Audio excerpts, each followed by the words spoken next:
नमस्कार, संसद टेलीविज़न में आपका स्वागत है। मैं हूं अखिलेश सुमन और आप देख रहे हैं स्पेशल रिपोर्ट। स्पेशल रिपोर्ट के इस अंक में हम हैं सूरत में और अगले आधे घंटे में हम आपको दिखाएंगे सूरत में किस तरह से हीरे का व्यापार स्मॉल स्केल इंडस्ट्री के अंतर्गत भी हो रहा है। सूरत दुनिया में हीरे के व्यापार का एक बड़ा केंद्र है। हीरा यहाँ उपजता नहीं है, हीरा का यहाँ मैन्युफैक्चरिंग नहीं होता, लेकिन दुनिया भर से हीरे यहाँ आते हैं, तराशे जाते हैं और फिर दुनिया के बाजार में जाते हैं।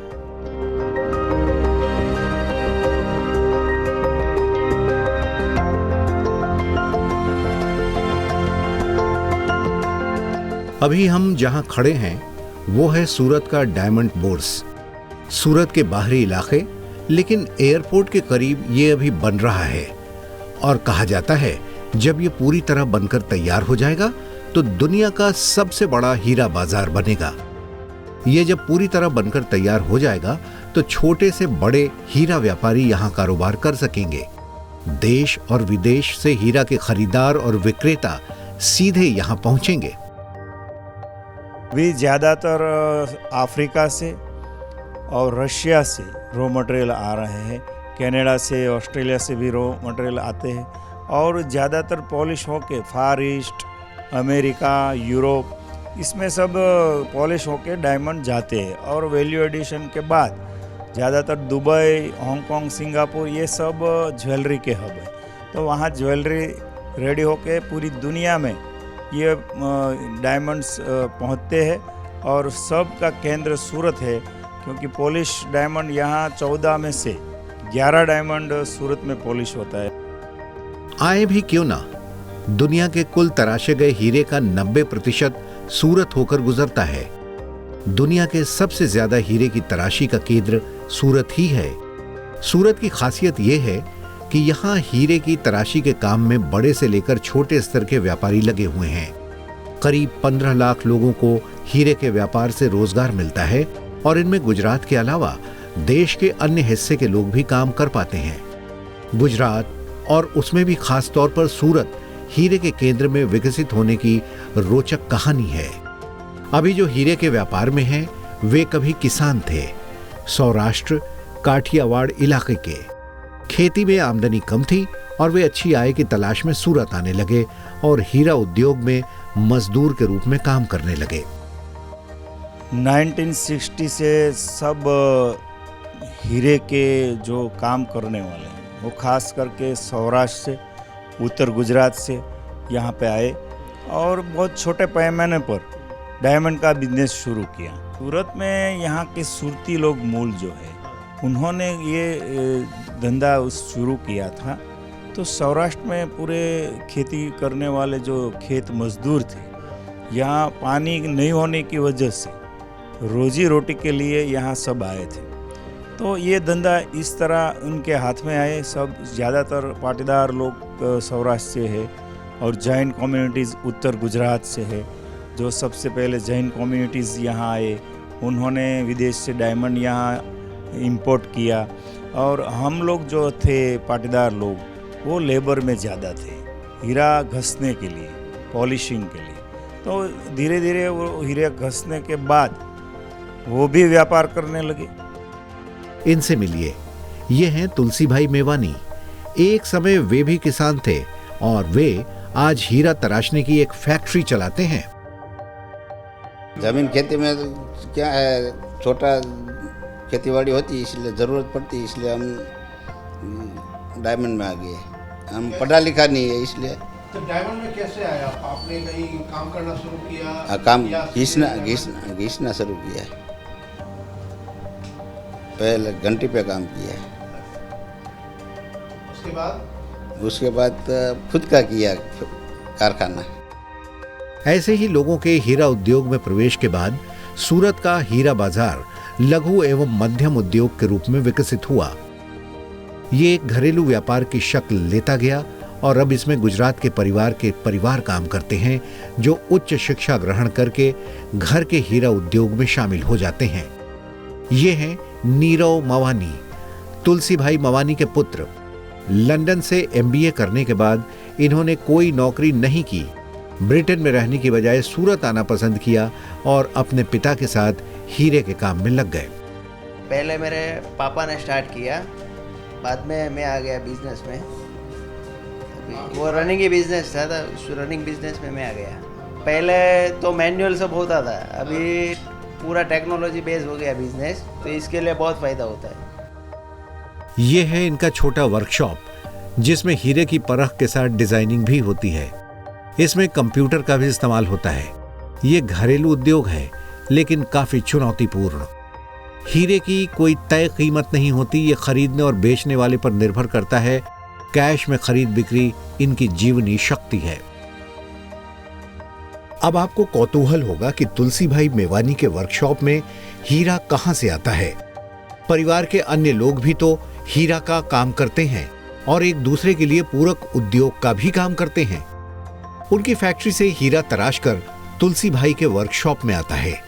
एक परिवार के तहत हीरा का काम ऐसे चलता है। तुलसी भाई के संबंधी ने इसी भवन में हीरा तराशने की फैक्ट्री भी लगा रखी है। हम उस फैक्ट्री में गए।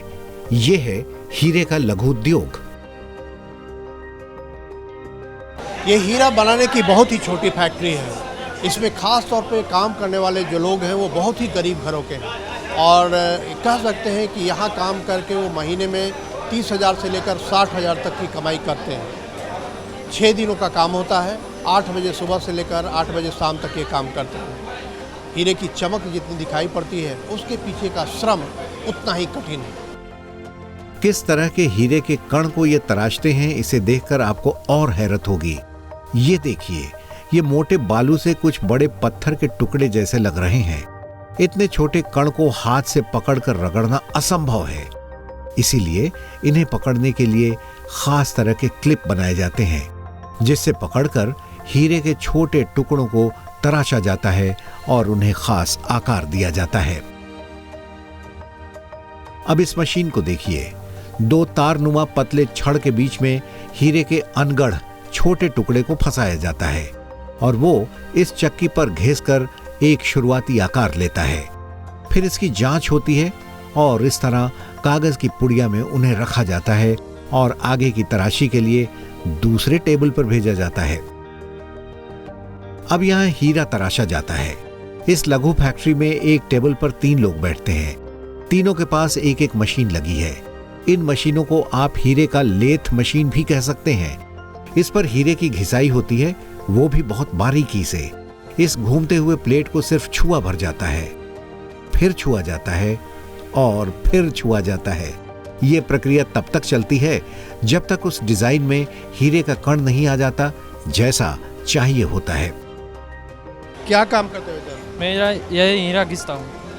कहाँ से आप आए हैं? वहीं गुजरात से ही है, अच्छा। सोमनाथ जिले से। क्या करते हो हीरा बनाने में? हीरा वो जो कच्चा हीरा आता है ना यहाँ पे, यहाँ से वो प्रोसेस होकर आता है और वो अलग अलग सा साइज में पहले कारीगर फर्स्ट कारीगर पे जाता है। पवेलियन तलिया वो होता है। बाद में जो ऊपर का क्राउन होता है ना, वेट, वो उसमें पेल कटता है। बाद में जो मसाला आता है वो मेरा लास्ट वाला वो हमारे पास आता है। बाद में वो मार्केट में जाता है। आपको कितना पैसा मिलता है? अब मेरा 900,000 का दिन पड़ता है। कितना? 900,000 का 1000 रुपया करीब करीब कमा दिन का। कितना पीस हीरा बनाते हो आप? वो पीस 150 हीरा। 150 हीरा का 1000 रुपया मिलता है। ये तो जैसा भाव रहता है उसमें, वो नीचे वाला पवेलियन होता है ना, उसका 10 रुपया भाव रहता है और ऊपर का जो क्राउन के ऊपर पेल कटता है ना, उसका भाव इसका हिसाब से रहता है और हमारे वहाँ होता है 6 से भाव रहता है। इस कमरे को देखिए। इस कमरे में सारे लोग इसी काम में लगे हैं। ये या तो हीरा तराशने वाले मजदूर हैं या उनके सुपरवाइजर। अभी तक की प्रक्रिया को समझने के लिए हमने इस हीरा फैक्ट्री के मैनेजर से भी बात की। यहाँ मैन्युफैक्चरिंग हो रहा है।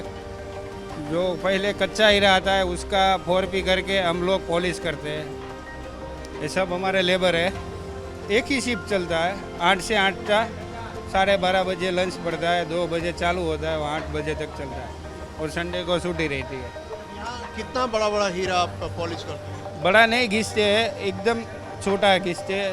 मानी के 1 सेंट के अंदर बोलते हैं उसको। इतना छोटा हीरा हम इस सबके पास घिसाते हैं। सूरत में छोटी बड़ी मिलाकर हीरा तराशने की 6000 फैक्ट्रियां हैं। हीरा की तराशी में आमतौर पर बिल्कुल नए उम्र के लोग काम करते हैं, वो चाहे गुजरात के हों या किसी अन्य प्रांत के। अमूमन वे 15,000 रुपए से लेकर 30,000 रुपए तक की कमाई कर लेते हैं। लेकिन इनमें कई के मन में अपना हीरा फैक्ट्री लगाने या हीरे से जुड़े कारोबार में बतौर कारोबारी बनने की तमन्ना उछाल मार रही होती है, और वे बन भी जाते हैं, जैसा कि तुलसी भाई मवानी जैसे अन्य लोग बन गए। क्या काम करते हो आप? हीरा घिसता है। कितना कमाते हैं आप? अब तो 19-20 हज़ार कमाते हैं महीने में। कोई क्षति होती है, कोई दिक्कत होती है? कोई दिक्कत तो नहीं होती, नहीं। आगे और क्या करोगे आप? आगे तो अभी कोई आगे धंधा बढ़ाना है। हाँ अपना धंधा खड़ा करना है। हाँ। हीरा का व्यापार गुजरात में वैसे ही दिखता है जैसे बिहार या यूपी में चावल का। जैसे चावल मंडी की गद्दी पर बैठे व्यापारी अपनी उंगलियों से चावल की गुणवत्ता का जायजा ले लेते हैं, वैसे ही हीरा व्यापारी भी उंगलियों से हीरे की परख करते हैं। बाद में वे लेंस से भी इसकी जांच करते हैं ताकि इसके अंदर के धागों या दागों का पता चल सके। इसीलिए कहते हैं कि हीरे की परख सिर्फ पारखी ही कर सकते हैं, और ऐसी पारखी निगाहें पाई जाती हैं गुजरात के सूरत के हीरा बाजारों में। तो आइए अब आपको ले चलते हैं सूरत के हीरा बाजार में। हम अभी खड़े हैं सूरत के सरदार पटेल डायमंड मार्केट के सामने। यह जो डायमंड मार्केट है, यह डायमंड के दरअसल छोटे व्यापारियों का मार्केट है, और यहाँ छोटे व्यापारी अपना कारोबार करते हैं। यहाँ दुकान से डायमंड आते हैं और यहाँ से लोग छोटे छोटे अन्य व्यापारियों को डायमंड बेचते हैं। हालांकि इससे भी बड़े बड़े मार्केट भी हैं यहाँ, लेकिन ये दरअसल स्मॉल स्केल इंडस्ट्री पे जो डायमंड का व्यापार कर रहे हैं उन्हीं के लिए है। आइए हम चलते हैं इस मार्केट के अंदर और देखेंगे कैसा है ये मार्केट, क्या होता है इधर। लोगों से बातें भी करेंगे कि क्या कहते हैं वे इस मार्केट के बारे में, हीरा के व्यापार के बारे में और अंतर्राष्ट्रीय परिस्थिति के बारे में। सूरत के इन छोटे दुकानदारों का हीरा व्यापार वैसे ही लगता है जैसे आम शहरों का सब्जी बाजार। यहाँ छोटे छोटे कियोस्क में हीरे के व्यापारी अपना कारोबार करते रहते हैं। इस दृश्य को देखिए, इन दुकानों में हीरों का कारोबार हो रहा है। आमतौर पर यहाँ के बाजार में हीरे का व्यापार नकद में होता है। ये क्रेडिट कार्ड या पेटीएम के झंझट में नहीं पड़ते। पैसा लाइए, हीरा ले जाइए। हमारे पास पैसा है और मैं हीरा खरीदना चाहता हूँ, और यहाँ हीरे का बाजार है, तो हम अगर आए आपसे कि खरीद के हीरा दे दीजिए, तो आपको देने में क्या परेशानी? कैश में दे देंगे, कैश में मिल जाएगा। सरदार पटेल हीरा मार्केट के अंदर कतार से दुकानें बनी हुई हैं। इनमें हीरा व्यापारी बैठकर खरीद बिक्री का काम करते हैं, लेकिन वो सहज ही किसी पर विश्वास नहीं करते। काफी कारोबार दलालों यानी कमीशन एजेंटों के माध्यम से होता है। आम ग्राहक हमारे जैसा आदमी यहाँ नहीं आएगा। तो हम आएंगे तो आप हीरा नहीं देंगे हमको?